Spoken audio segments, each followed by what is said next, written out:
Welcome back to Plato's Cave. With me today, I have Maximilian Kiener. Max is a philosopher at the University of Oxford, and he specializes in moral and legal philosophy.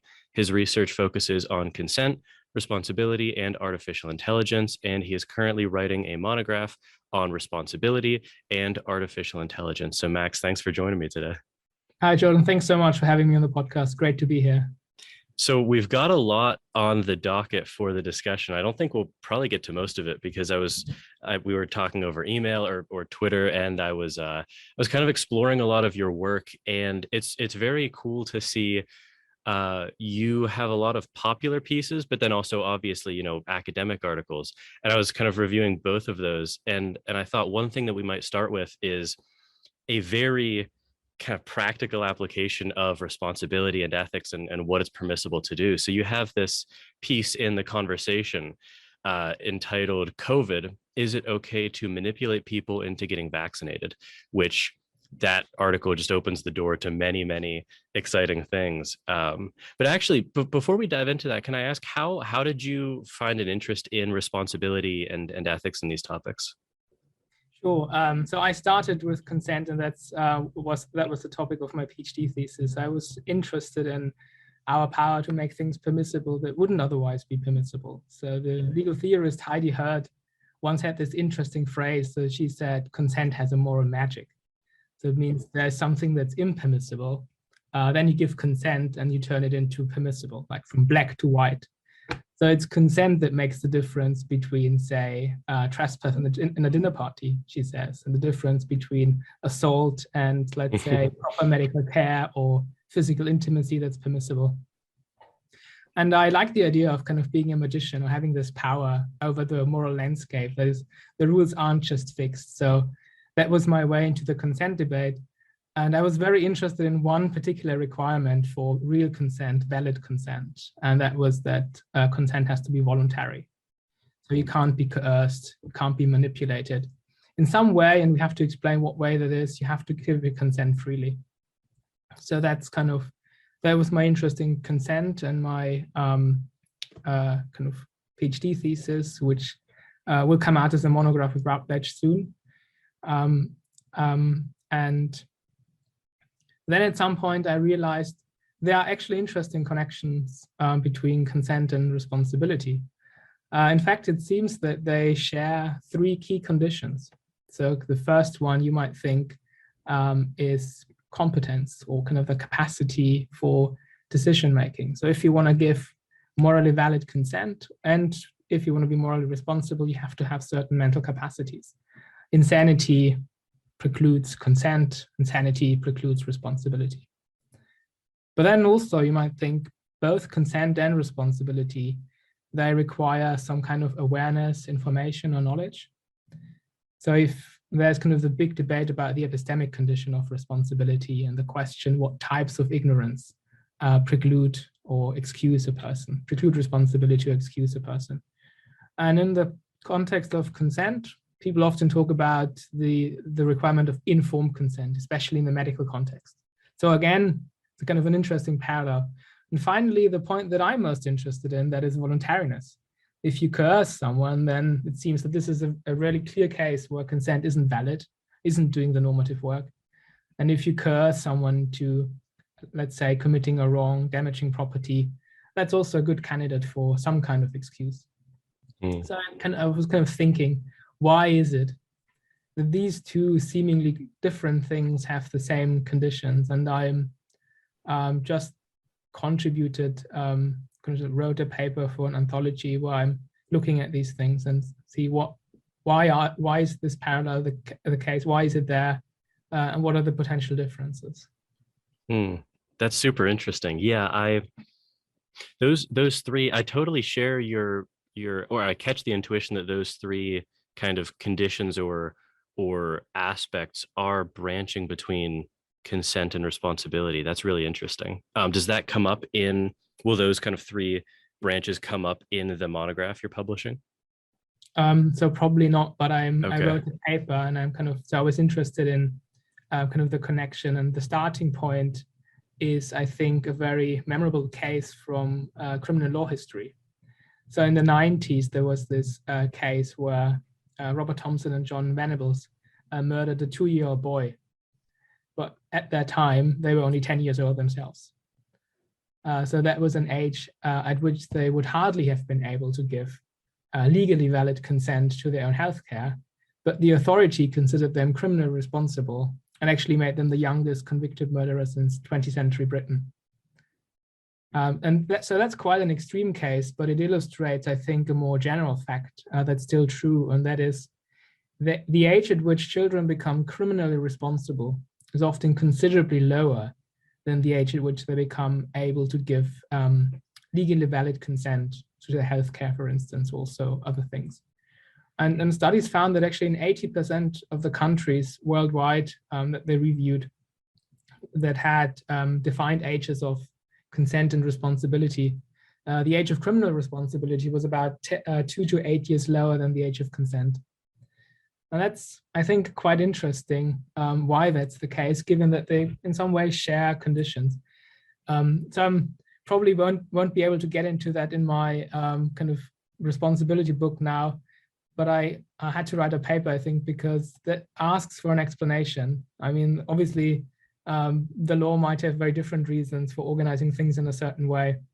But I wondered whether there's some kind of moral rationale behind it, whether it's in some way justified that kind of responsibility for wrongdoing has a lower entry than kind of the validity requirements for consent.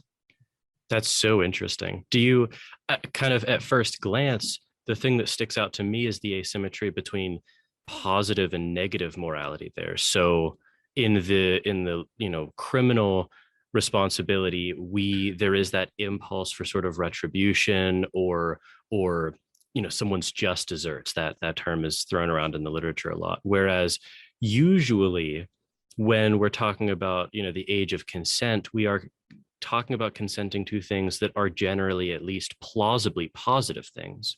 Do you think that asymmetry plays a role? Yeah, I think that there has to be something that's relevant in that kind of aspect.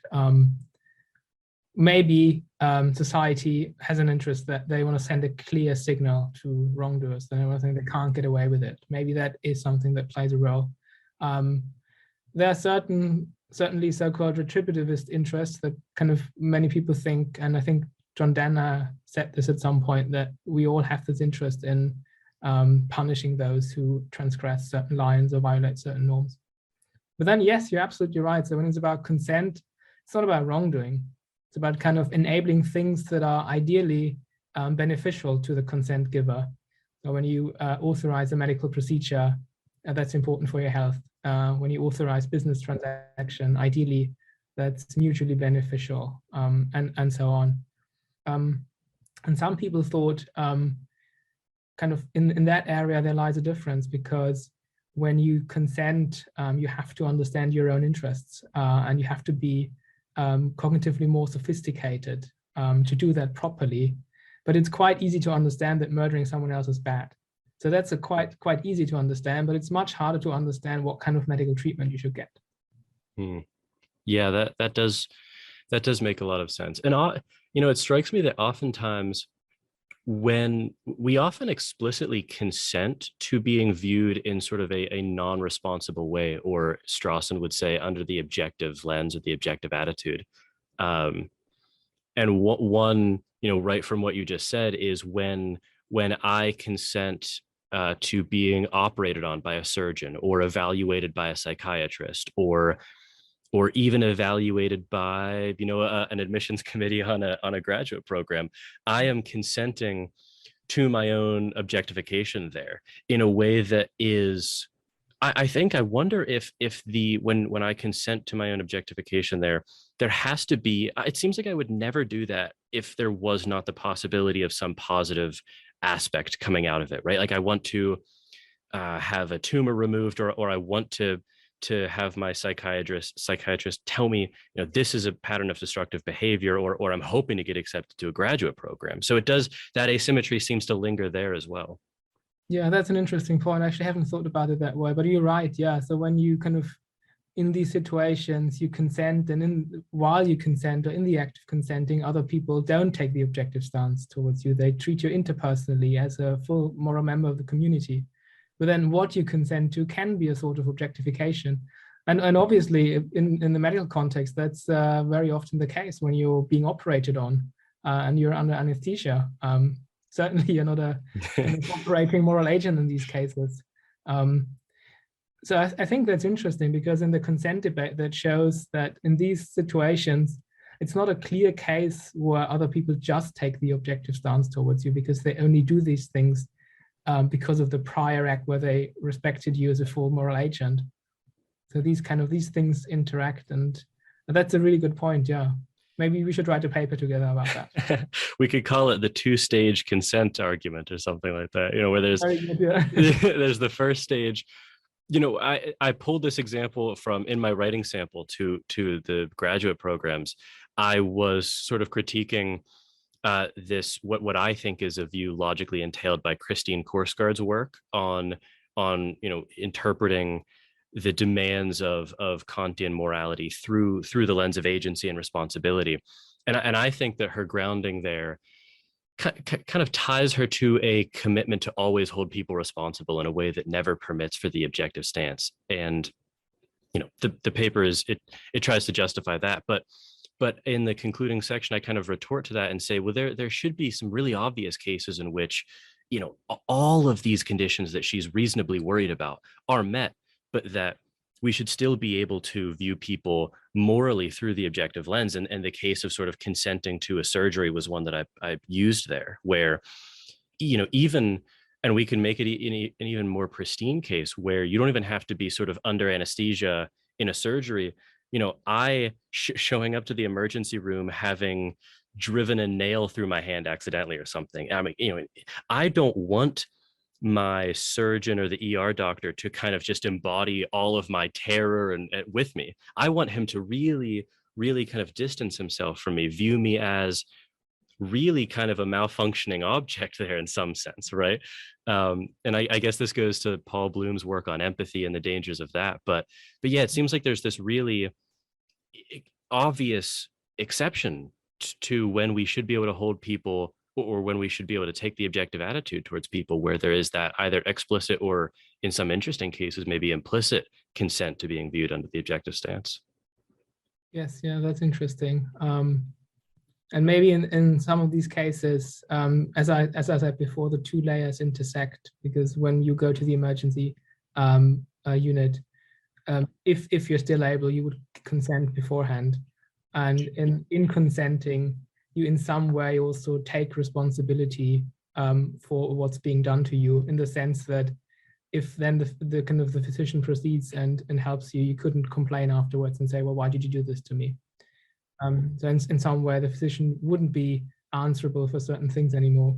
So that's interesting. But yeah, maybe that shows that the distinction between the interpersonal and the objective stance can be much more complicated than that we sometimes think.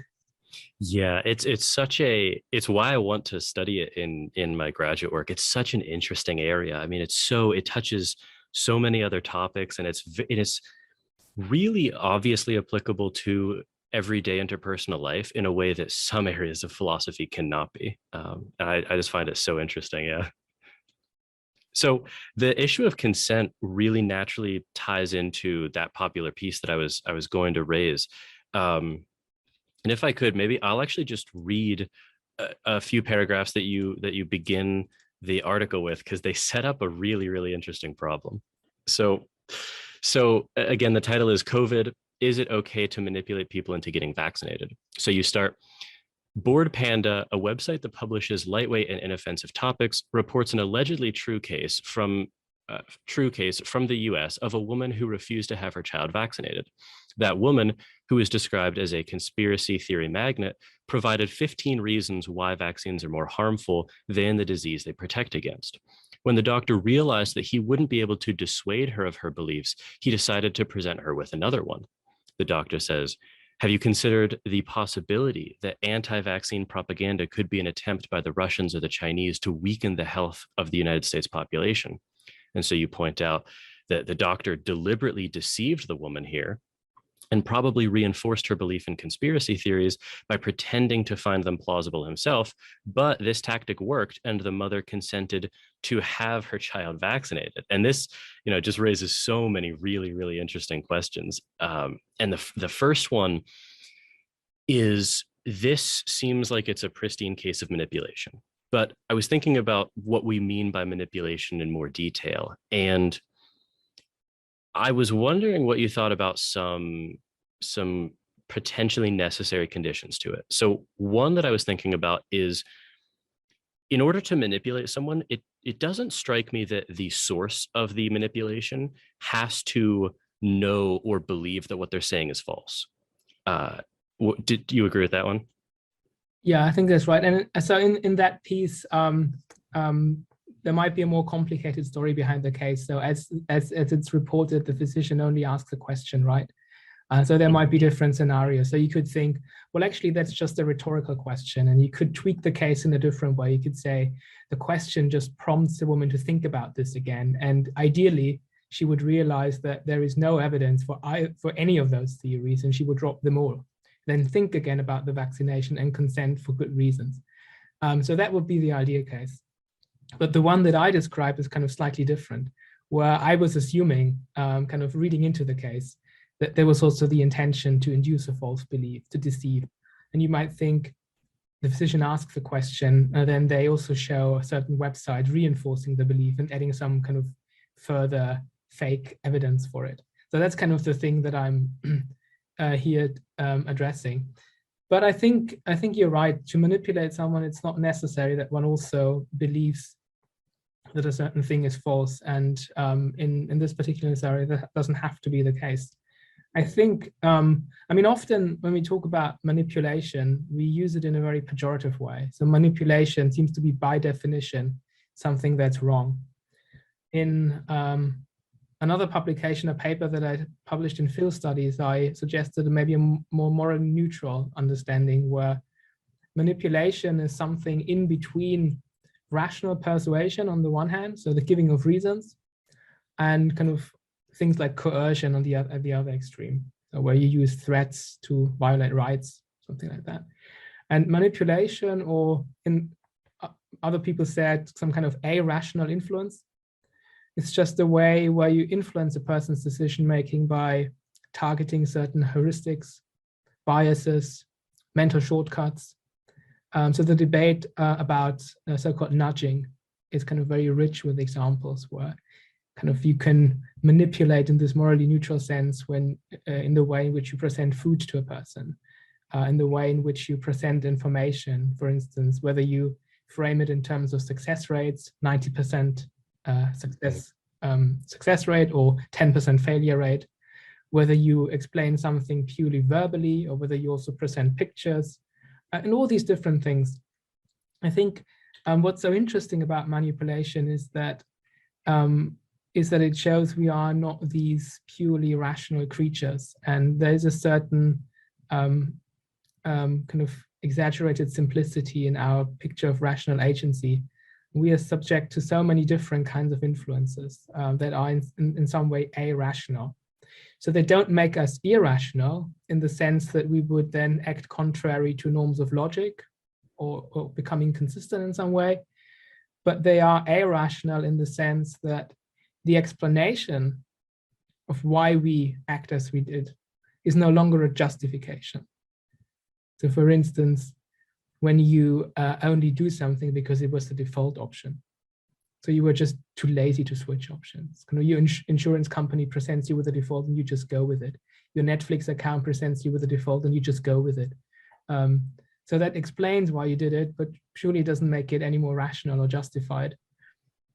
And I guess I was interested in that because we're subject to these influences all the time, and they are interesting and important for consent and responsibility alike. It really shows that we're open systems too. I mean, we all kind of like to think of ourselves. I think the lay or pre-philosophical view of the self is very much an island, kind of immune from all of these external sources. But, like you say, we really are just open systems. What you said made me think about, I don't remember exactly where this study was reported or done, but I think there was a manipulation between two very similar countries, Germany and Austria. And in one of those countries, the default to when you sign up for a driver's license, there's the option to be an organ donor or not. And the preset in one of those countries was switched. They were both that you had to opt in to being an organ donor, and they switched it to you were automatically opted in and you had to explicitly opt out.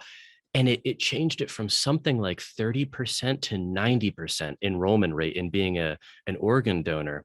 And that's such an interesting case because it, you really could look at that as something akin to a very, very soft type of manipulation. But at the same time, you would hope that upon sort of rational reflection, that people would endorse their choice in the latter case, where it was 90% being an organ donor. So I wonder if there's also that sort of Frankfurtian second order desire of, I'm actually okay with this choice, be it from manipulation or just my own rationality.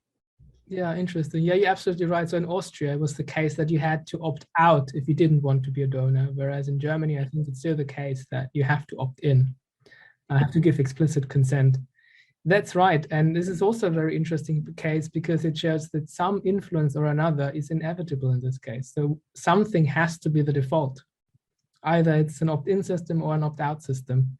And yes, but what's the case with these situations is that many people didn't know that they were organ donors when the legislation changed. They were completely unaware of it. And this makes it difficult for them to endorse that as a choice, let alone reflect on it from kind of a second layer, so kind of have this second order volition or preference about it. And that naturally leads to the discussion what the conditions or requirements should be for the permissible use of these kinds of things, particularly when sometimes they are inevitable. So something has to be the default. In some way, the food is ordered in your cafeteria or in your supermarket. In some way, physicians have to present risk information to patients. Also, they have to dress in some way. They can't just see their patients naked. And that's also a way of influencing them. So you're kind of forced to make these choices, and we can't avoid influencing each other in these ways. And yeah, and there's kind of a very, as you can imagine, a very vivid debate about what the criteria should be. Yeah, and I think that's why I agree with you so strongly that manipulation really has an unfair, purely negative connotation. It really can be used for good or for ill. Exactly, and I think we should go away from that in many areas. So at the moment, I'm working with a group at the European Commission, and we try to figure out what effective and ethical communication should look like. And kind of the thought here is that we can't just think that political communication is only about reasons. It's only like this sterile exchange of reasons. And we are kind of already subject to many different influences, fake news, and so on. So it's very important. And it's in some way, it seems completely inappropriate if we communicate with each other without acknowledging that we have these other traits about ourselves that make us susceptible to all these nudges. It's sort of there's a danger in denying the type of creatures that we really are. Like I said, those open system creatures. I was also, this made me think about it. There is, if we don't acknowledge what you just said, there's also a danger that we could fall into of communicating from what Strawson calls the reactive standpoint or the interpersonal standpoint, as you mentioned it. That comes along with so many downsides in various situations as well. When we naturally embody that reactive stance, either positively or negatively, it really does kind of preclude the effective use of communication in really, I think, ethically straightforward cases like the organ donation one. I mean, if you're, it almost makes you succumb to the status quo bias, right? Where it's just like, well, if you've always had to opt in, if you're always against manipulation, then it seems like we just can't change this. But you wouldn't really have that problem if it were the other way around. It just seems like it's too gray to be viewed in such black and white terms. Yeah, I think agree. And the other aspect that you mentioned, did you want to say that with these reactive attitudes that they could close down some communication? What was it? Yeah. So the example that the popular piece really made me think of was, so you examine it from the point of view of a doctor trying to get his patient to take the COVID vaccine, and that has a lot of associated issues that get spelled out in consequentialist terms. You talk about the disqualification view and all of the bad consequences that could cause. But I was also thinking about it in a very just pragmatic interpersonal way. And there's actually someone in my family who has refused to get the vaccine. And I was thinking about my experiences, communicating with her, just emphatically, just trying to explain every which way that this has to be done. This is the rational choice. And at first, I was doing all of that from the reactive standpoint. And I think that was actually a mistake. I was engaging this person in a way in which I would talk to you, or I would talk to, my best friend or something, where it's really, there's no filter through which I'm viewing the information that I'm giving her, or I'm really responding as a very natural, I don't want to call it manipulation, but not non-cognitive, but sort of a non-calculated way. There's no calculation, the give and take. And I think that was a mistake. And if I would have taken much more of an objective stance, who knows, it could have been overdetermined. Nothing could have been able to change this person's mind for all I know, but it might have given me a better chance. And so I think that's a really obvious danger of the reactive stance. Yeah. That's interesting. But actually, I would encourage you to stick with the reactive attitude. Don't take the objective. I think, when we speak to people with different opinions, and I also think vaccination is a very good idea, but I don't want to say that there aren't any rational kind of reservations about it. And I think speaking to people with a different opinion can be extremely valuable. And that makes me think about whether kind of using nudging techniques necessarily commits you to an objective stance. If we think of ourselves as not only rational, but also in some way irrational agents, then interacting on the full spectrum doesn't mean that we have to leave the interpersonal stance in some way. Maybe there's a way to bring these things together. Obviously, at some point, if you only work on a person's psyche, you will end up with the objective stance. But if it's something like a default, or if you're just concerned with creating a situation that is most conducive to a person's decision-making, I'm not sure whether this commits you to the objective stance. I would say you're still in the interpersonal sphere. So I found this idea in the Nudge book, Taylor and Sunstein's book, so interesting, where they talked about choice architecture. So that's basically the environment in which you make your decisions, and that will influence you. And nudging is basically about designing that environment, being the architect of the environment so that it's most likely that you'll come up with a good decision. And if you see that someone has trouble making a good decision, or has trouble seeing a particular perspective, changing the situation so that so that it's easier for them to make a more recent decision, I think is still the interpersonal stance. But I know that this is controversial and maybe a topic for yet another paper. Yeah, it does seem to me like there is a very reasonable way in which you could very much view the reactive and objective stance on a spectrum, as opposed to a difference in kind, that you could at least, yeah, I think it's obvious that there are at least overlapping areas where you can sort of dial up the reactive stance, you can dial it back a bit. I wonder if something like kind of a pre-commitment going into a conversation is like that, right? Where I know what this conversation is going to be about. It's going to be about whether this person should take the COVID vaccine. And I also know that I will be prone to, if I just exist in 100% of the reactive stance, I will be prone to have conversational practices that aren't super effective. So what I could do then is have this kind of pre-commitment to, if I had the temptation to sort of engage in a practice that's not productive, I would force myself to kind of pause or or or just say, let's get a drink of water first, or something. There's almost like, and that the pre-commitment to pause or to say, let's back up for a second or something like that, that pre-commitment does really look like more of a gray zone than wholly the objective stance, because you don't have to view that person as kind of an object of manipulation to have the pre-commitment there.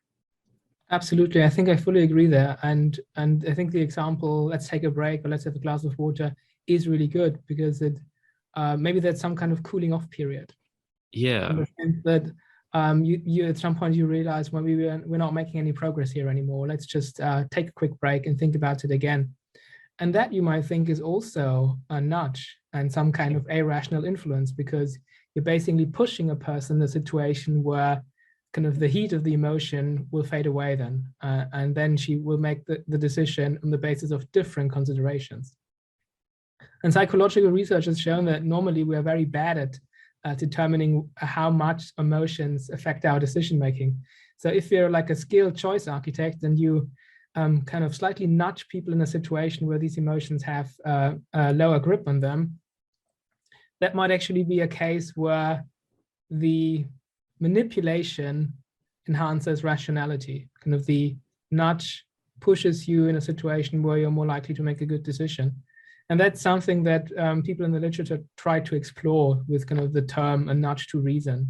So my colleague Neil Levy at Oxford wrote about this. And I think it's interesting to explore these connections and ways in which these non-standard ways of influencing people's decision-making can enhance rationality.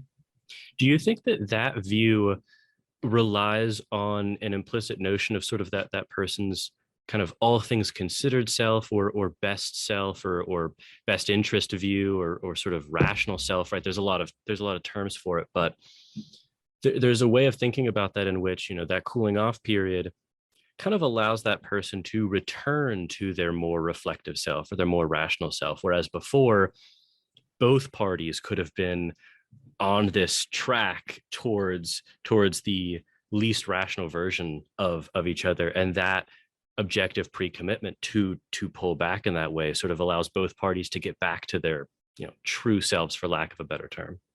Yeah, good. Absolutely. I mean, throughout our conversation, I've been talking about better decision making, a better choice, a better decision. Kind of, I've been implying that there is something that's kind of better or worse. And then the question is, well, what is it? Is it some kind of objective standard? Is it greater alignment with the true self? And these are very difficult questions. And you might think at least some of these accounts could be very problematic, paternalistic, condescending. Maybe a person is very emotional and identifies with his emotionality, and always pushing them into this cool situation where emotions don't play a role. Maybe that's a situation where they wouldn't make an authentic decision. So that's difficult. And I think that also shows that maybe we should distinguish between the outcome or a decision, kind of the end result, whether that's better or worse. And that's often difficult to say, because we would have to rely on certain values, and it's not clear whether the person would really embrace those values. And the other is kind of a more procedural notion, that we would assume certain kinds of decision-making are better than others. So we wouldn't have to rely on as many values as we had to with the kind of outcome focus. But still, I think the point you're pressing is very important, because it shows that at one point or another, we have to make a value judgment about what's better decision-making, what's not as good. And that's interesting. And maybe that's right. Maybe we still have that baggage of the rational creature and try to push people into this uniform way of making decisions. Yeah, what made me think about that was I had just recently reread Isaiah Berlin's Two Concepts of Liberty and kind of thinking about it through this reactive and objective lens.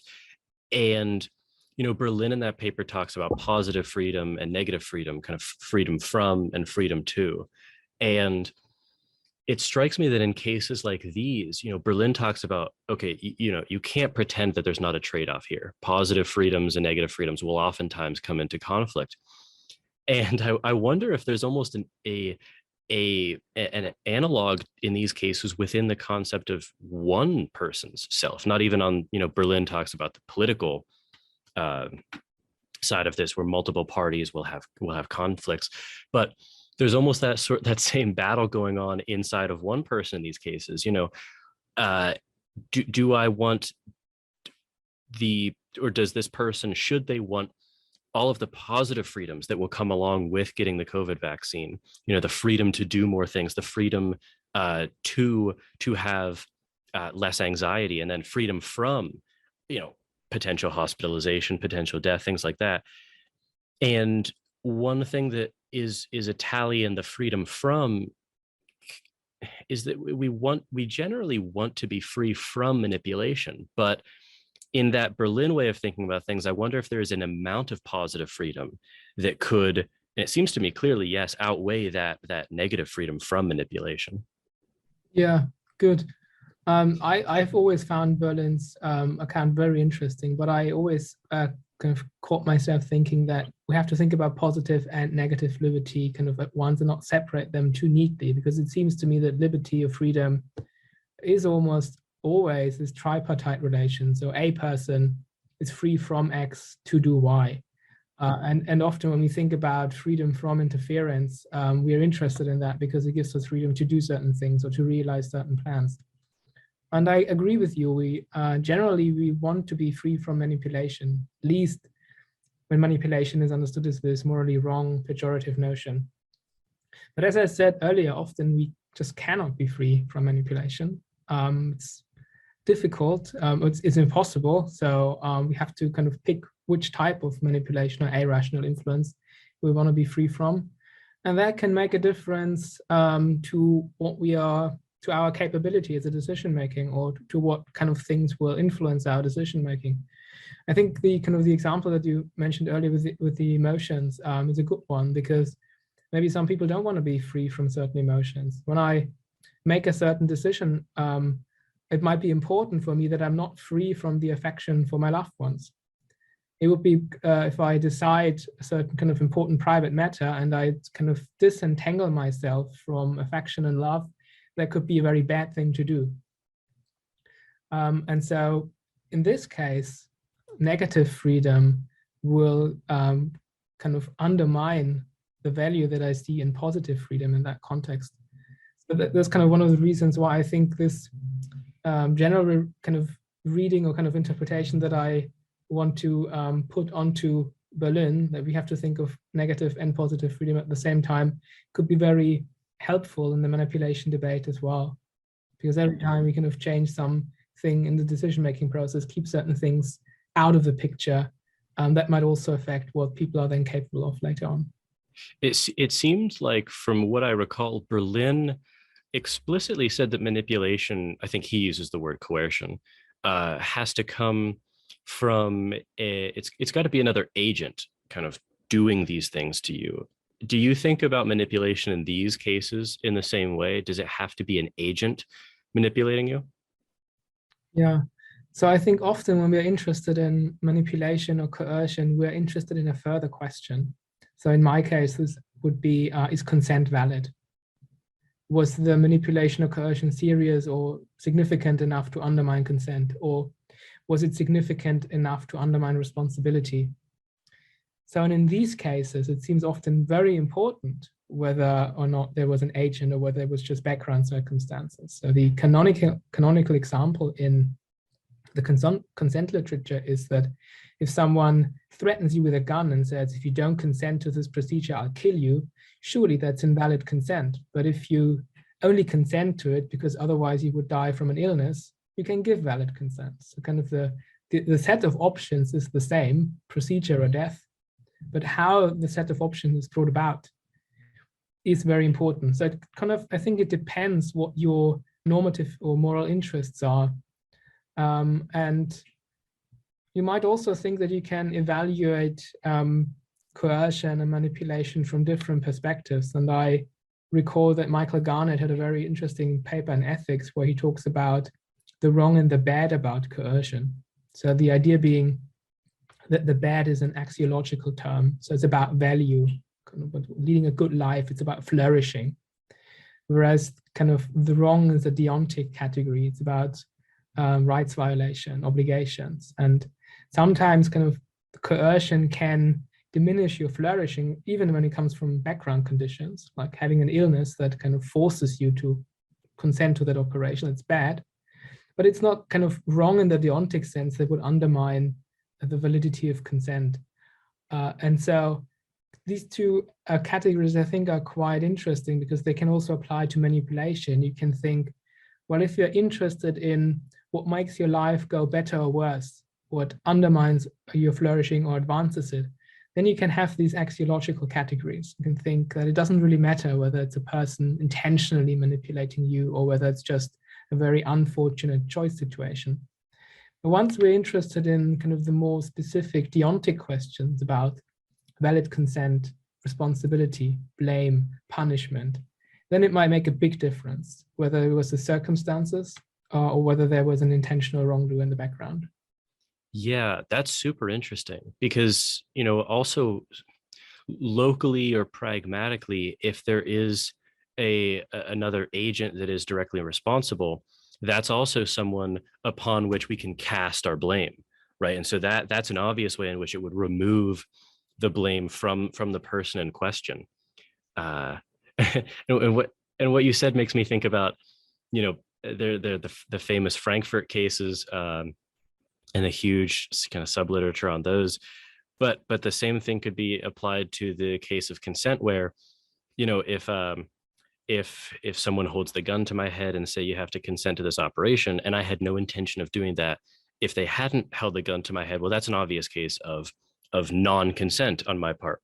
But if I had shown up to the doctor's office already, planning to consent to the operation because I intended to get this solved, and then someone holds a gun to my head and says, you have to, I'll shoot you if you don't consent to this. Well, I'll say, oh, sure. Like that has no effect on whether I was going to do it or not, because, I had already pre-committed to doing that. So in that case, obviously we would want to hold the coercer at fault for other things, but among them can't really be that he influenced your choice to get the surgery. Yeah, I fully agree. And I think this is a very relevant passage in Frankfurt's work. So it shows that coercion sometimes doesn't succeed. So often people would say coercion is a success term, and that means that the coerced person does something because of the threat and not just temporarily subsequent to the threat. But here's kind of a complication. Suppose you decide to go to the hospital and consent to the operation anyway. Then the coercer comes along, you get really afraid, you lose your initial motivation, and you only consent to avoid being shot by the guy. So in that case, I would say coercion invalidated consent. But in the case that you described and the case that Frankfurt described, the threat was just not effective. It didn't affect decision-making, and surely in these cases, consent can remain valid. It's also interesting because it shows that something like counterfactual dependence is not needed. So it's not needed that a person wouldn't have consented in the absence of a threat. Okay, so you're saying then, so if the counterfactual is not what the issue hinges on, then in the case where I think you mentioned it second, you show up intending to consent to the operation, the gunman then, scares you senseless to the point where the local decision switches from, it's not actually due to you wanting the surgery, it's now wholly due to avoiding being shot. I'm just thinking the counterfactual there is kind of hard to grasp because I'm thinking, so you're still at the hospital, the gunman is arrested, it seems to me like even if your motivation had wholly switched to avoid being shot, now the threat is taken away. Just speaking for myself, I would still go ahead and get the uh, get the operation, because then it's just my reasons are kind of allowed to resume function again. So Yeah. in terms of the counterfactual there, I guess it's kind of hard to it's hard to grasp that, because yeah, I don't know. It's it's almost like it's washing away your original reason, but not through other reasons. It's just due to just an overwhelming cause of reasonable fear there. Right. Yeah. And I mean, it's definitely possible that kind of the cursor gets arrested, you get back to your initial motivation, and you can consent. Sure. I think it all comes down to what your actual reasons or motivations are for consenting. And if they are avoiding the threatened harm, then your consent wouldn't be valid. But I mean, there might be further complications. And there are also kind of cases, kind of deviant cases where someone tries to deceive or threaten you, you kind of notice it, think it's kind of charming, and then consent anyway. So if someone impersonates their twin brother to obtain consent to sex, the other person instantly realizes it, but thinks, well, that's kind of funny, you know, and they always had a kind of a thing for the other person. And then they think they consent, they just play along, you know? Yeah. In this way, you could think the attempt to deceive caused the consent in the way that it actually led to the chain of events that eventually arrived at consent. But still, it's arguably, I think quite plausibly, consent can be valid in these cases, because the person knew about that attempt and they weren't taken in by the deception. Yeah, that's a great case, because it seems like what is relevant to consent there is the amount or type, or maybe even specific pieces of information that the person has. They know that it's not the right twin, or the twin that they are presenting themselves as. And that seems like it is the crucial piece of knowledge there, where, it's all, so the counterfactual is obviously a case of non-consent, where if they didn't realize, oh, this is twin A, not twin B, that's an obvious case of non-consent due to misinformation or disinformation. But yeah, as you point out, my intuition does switch if they realize, oh, this is twin B presenting himself as twin A, and so yeah, I'll go along with it. Yeah, Victor Tadros has an interesting discussion of such cases in his books, Wrongs and Crimes, and yeah. Okay. Yeah, I was just thinking about, I wonder if both parties, or the relevant party, there's this term in the literature, all relevant empirical information, or something like that. If the person has all of the facts that a kind of rational third party would deem relevant to that case, then they have all of the information required to consent. Yeah, that sounds quite demanding. Yeah, it definitely does. It definitely does, because you could imagine a lot of disagreement on what is relevant information there. Absolutely, and often I would say in our everyday lives we make ill-judged decisions, ill-advised decisions, ill-informed decisions, and often we consent for bad reasons. And it kind of, I think it would be implausible to say that in all of these cases there's no real consent. So the idea that I'm kind of developing in my book on consent about voluntary consent is that there are kind of certain interpersonal norms, kind of the norms that determine the relation between the consent giver and the consent receiver. So they're in this activity of consenting together, and there are some things that are just part of the game and others that aren't. And in certain contexts, it's not needed that we know everything or everything that's relevant, as long as the parties treated each other in accordance with certain norms. And I think in the medical case, it would be absurd to say that the patient should know all what's empirically relevant about the operation. So they have to go to medical school first. Yeah, you could never know all that. Yeah, you can never know all that. So in order to be a proper patient, you have to go to med school first, and then it becomes even more expensive to be a patient.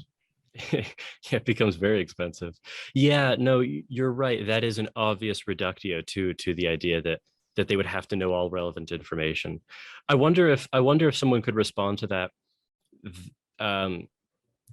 You know, the details of the procedure aren't relevant information then. But then, you know, I wonder how much of that argument is purely linguistic. Yeah, why would they say it's not relevant? They would have to say because it doesn't undermine consent, but then it's circular. Yeah. Because that's what we want to establish. And yeah, I mean, it's difficult to, this is also a very intricate debate. What is really relevant information? What kinds of risks do people know about when they are patients? What kind of alternatives? Yes, that's kind of, and people have very different views about it. Mm-hmm. Yeah, I realize we're starting to come up on almost an hour, and I wanted to ask you, just because it's a project you're currently working on.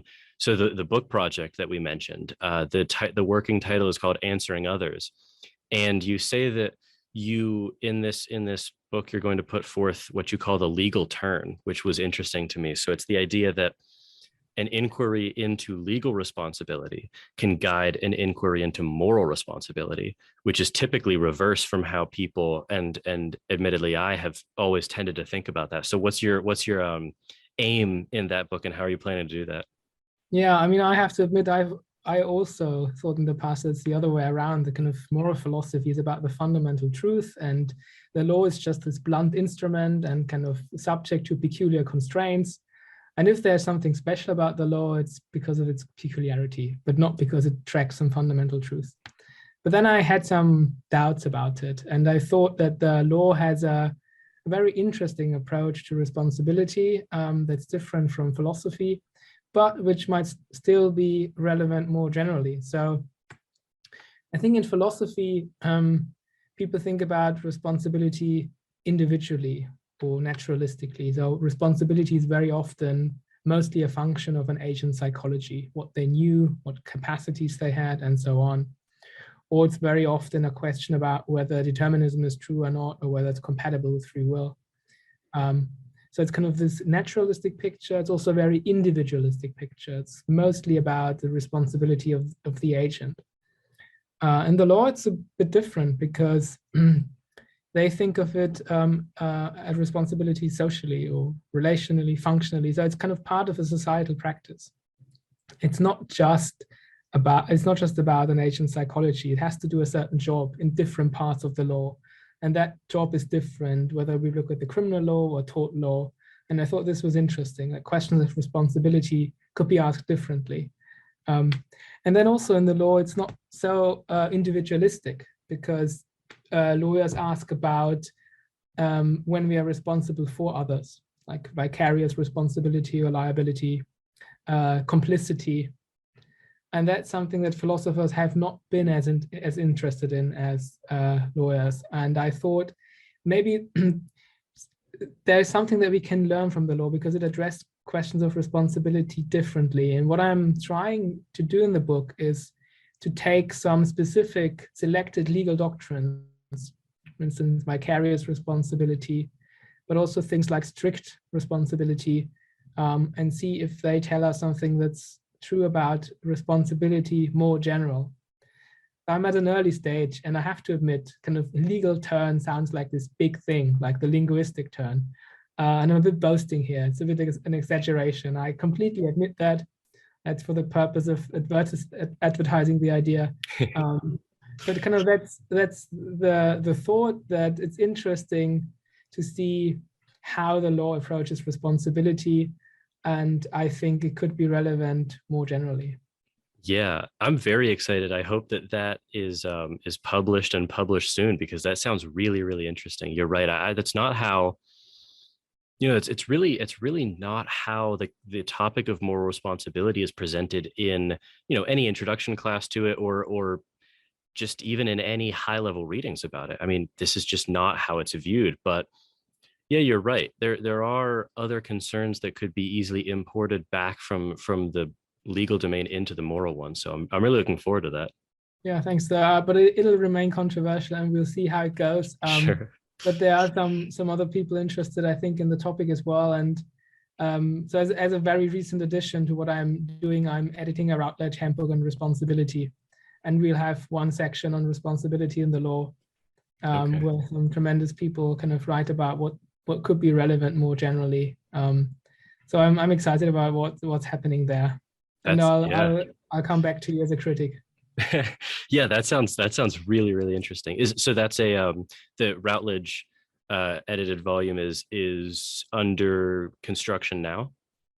Yeah, so I finalized the table of contents. I secured commitments from all the authors, and now they're in the process of writing it. And kind of for some of the listeners to the podcast, it'll be different from the handbook that OUP just published or is about to publish. So OUP looks at the last 30 years of the debate on responsibility, and kind of, so Derek Parabum and Dana Nelkin are the editors, and the handbook, the selection of topics in some way reflects their very important work.